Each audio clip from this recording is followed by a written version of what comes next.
2024 Porsche 718 Cayman GT4 RS with, of course, the Manthey kit. Now, I just reviewed another GT4 RS. That one was bone stock earlier this week, just a few days ago. So I'm very excited to tell you how this compares to a stock GT4 RS. And of course, what makes the GT4 RS special, and unlike any other Cayman that came before, is the engine. We have the 4-liter flat six from the 911 GT3. That's the 9A1 engine, making 493 horsepower, a little bit less than the GT3 because of the longer exhaust tubing. But 493 horsepower at 8,400 RPM, 331 pound-feet at 6,250 RPM with a red line of 9 grand. We have a specific output of 123 horsepower per liter, and we're mated to a 7-speed PDK. Weighs in right at 3,230 pounds. We have strut front and strut rear suspension with, of course, electric power steering. The MSRP in 2025 for just the GT4 RS before options is $170,000. Now, in terms of mods here, first of all, we have the JCR titanium exhaust, and then the owner, Preston, also added the Manthey Racing kit. So that's $54,000 for the parts, and then another $6,000 for labor at a qualified Porsche dealer.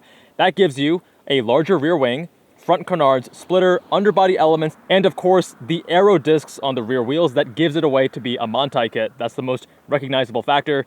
All of these changes nearly double the downforce. You have 372 pounds at 124 miles an hour, which is an increase of 176 pounds of downforce. It also gives you the steel braided brake lines and 4-way coilovers from KW. These are manual adjustable, so you lose the adaptive PASM, right? And we have a 20% higher front spring rate. I believe these are KW competition. And you also get a custom alignment that gives you more negative camber both to the front and the rear. You have extra toe out up in the front and toe in for the rear. And this one does not have the optional $6,000 add-on, which also gives you the front fender louvers and gurney flap, or the $16,000 optional magnesium wheels. But I absolutely love this spec. I think the silver with the wheels just looks phenomenal. This does not have the Visoc package, which is why this is not exposed carbon, as well as the hood. Although the hood already is carbon fiber, but with the Visoc, it just makes it exposed rather than painted. This, though, is not carbon. We do have the Porsche carbon bucket seats, of course. A lot of Alcantara.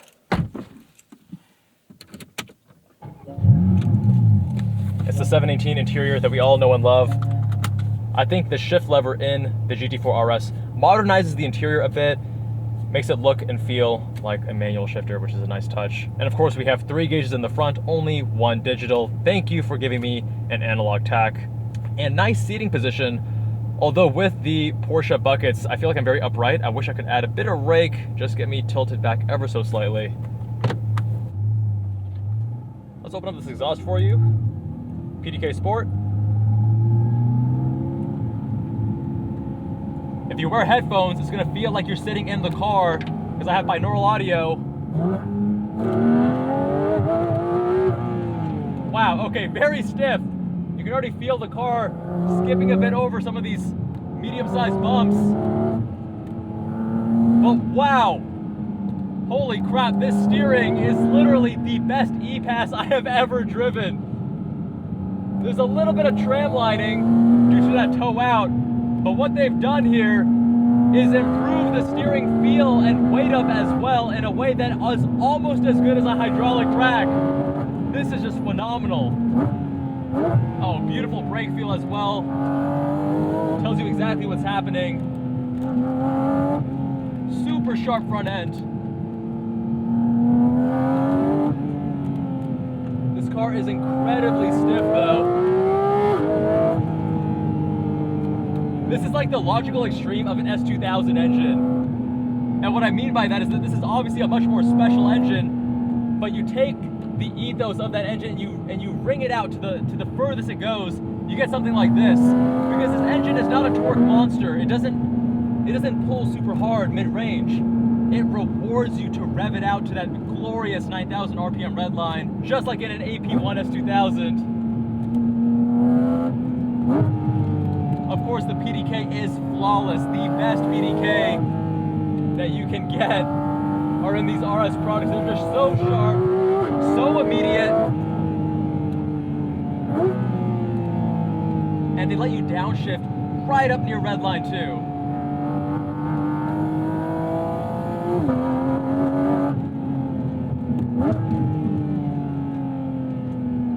I'll give you a pull, no launch control, because I didn't ask the owner. I always ask the owners before I do a launch.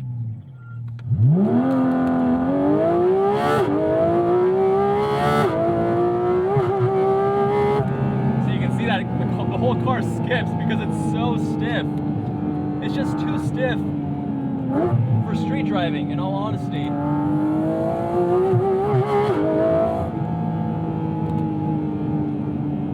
I mean, I would love to take this car to and from the track, beat on it there, but on the canyons, it is just so stiff.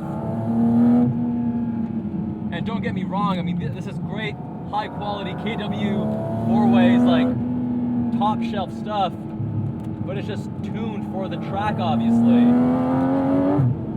And with the exhaust, if I put this at lower RPMs,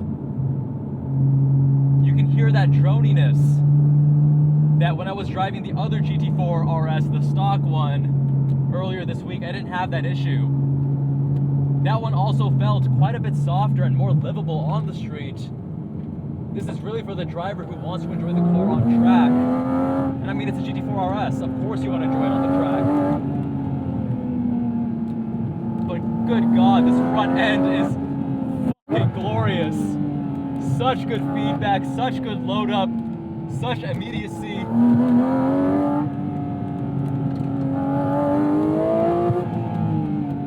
Oh, the Porsche brakes just give you that confidence.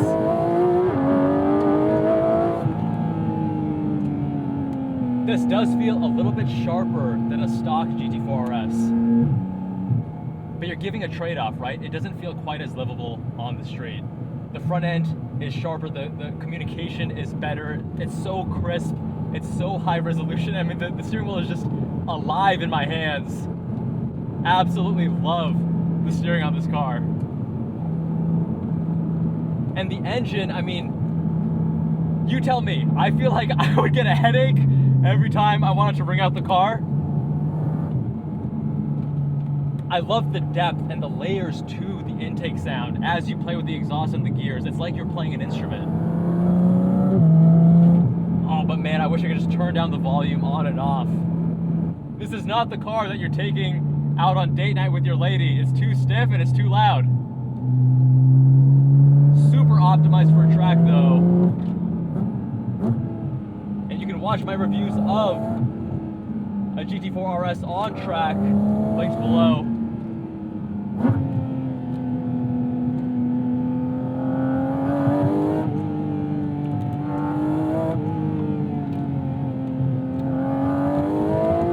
Oh wow, you can even feel that little bit of rotation at the rear when you get on throttle.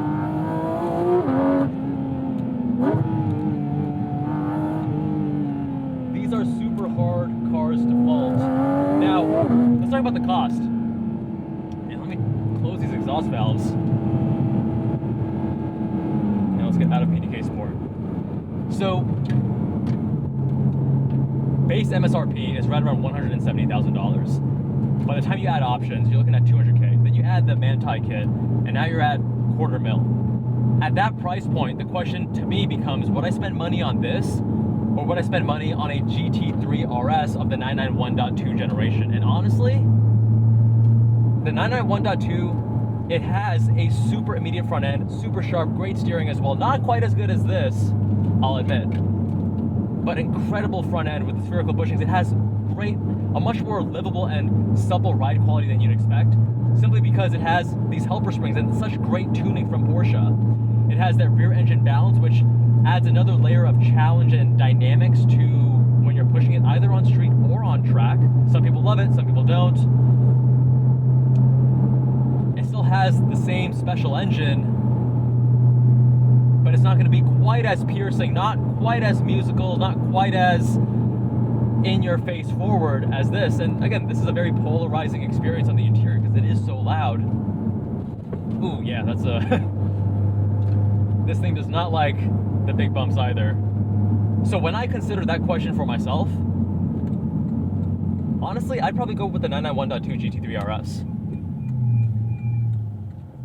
I think if I was taking the car really only to track and not enjoying it on the street, then I understand why someone would want to go with the GT4 RS. But there's no wrong answer here, by the way. This is just my opinion. If you guys feel differently, then please do leave a comment down below. Love hearing from you guys.